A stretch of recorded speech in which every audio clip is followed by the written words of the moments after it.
जय माता दी मित्रों, बड़ों को प्रणाम और छोटों को प्यार। आज हम बच पारस की कथा का श्रवण करेंगे। मन को शांत और कथा को धैर्य से सुने। कथा को पूरा सुनने से उसका पूर्ण फल मिलता है। एक साहूकार था जिसके 7 बेटे थे। एक बार साहूकार ने एक तालाब बनवाया, लेकिन 12 वर्षों तक भी वह तालाब नहीं भर सका।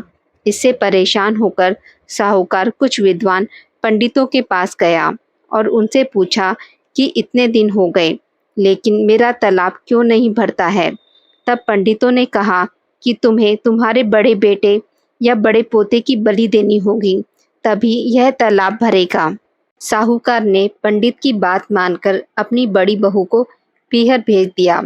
साहूकार की बड़ी बहू हमेशा बच पारस का व्रत करती थी। बड़ी बहू के पीहर जाने के बाद साहूकार ने अपने बड़े पोते की बलि चढ़ा दी। तब घनघोर मेघ बरसने लगे और तालाब भर गया। जब साहूकार अपने तालाब की पूजा करने जाने लगा तो अन्य लोग भी उसके साथ उसके तालाब की पूजा करने जाने लगे। जाते समय साहूकार ने अपनी दासी से कहा, गेंगुला धानुला यानी चने मोट बना लेना। साहूकार की गाय के बच्चे का नाम भी गेंगुला धानुला था। उस दासी ने गाय के बच्चे को ही गेंगुला धानुला समझकर पका दिया। साहूकार व साहूकारनी बाजे गाजे के साथ तालाब को पूजने लगे। साहूकार के पूजन कर लेने के बाद वहां आए लोग भी तालाब का पूजन करने लगे।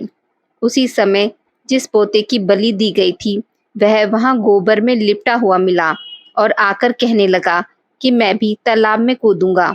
उस बच्चे को देखकर साहूकार ने कहा कि मैंने तो इसकी बलि दे दी थी जिससे ही ये तालाब भरा था, लेकिन गाय माता ने हमारी लाज रख ली और हमें हमारा पोता वापस लौटा दिया।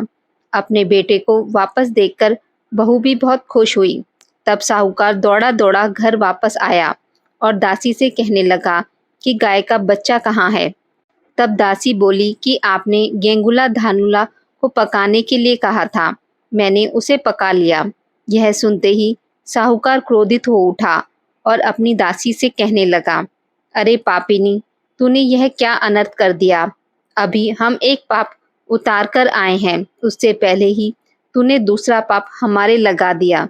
साहूकार अपना सिर पकड़कर बैठ गया। साहूकार और साहूकारनी सोचने लगे कि अब गाय आएगी तो उसको क्या जवाब देंगे। साहूकार ने एक हांडी में गाय के बच्चे को डालकर खड्डे में दबा दिया। जब शाम को जंगल से गाय वापस घर आई तो अपने बच्चे को ना पाकर चिल्लाने लगी और खड्डे में दबी हुई हांडी को खोदने लगी। जब गाय ने हांडी को खोदकर निकाला तो उसमें बछड़ा निकल आया। जब साहूकार को पता चला तो वह भी बछड़े को देखने के लिए गया तो उसने देखा कि बछड़ा तो अपनी माँ यानी गाय का दूध पीने में व्यस्त था। तब साहूकार ने पूरे गांव में ढिंडोरा पिटवाया कि सभी स्त्रियों को बच पारस का व्रत करना चाहिए।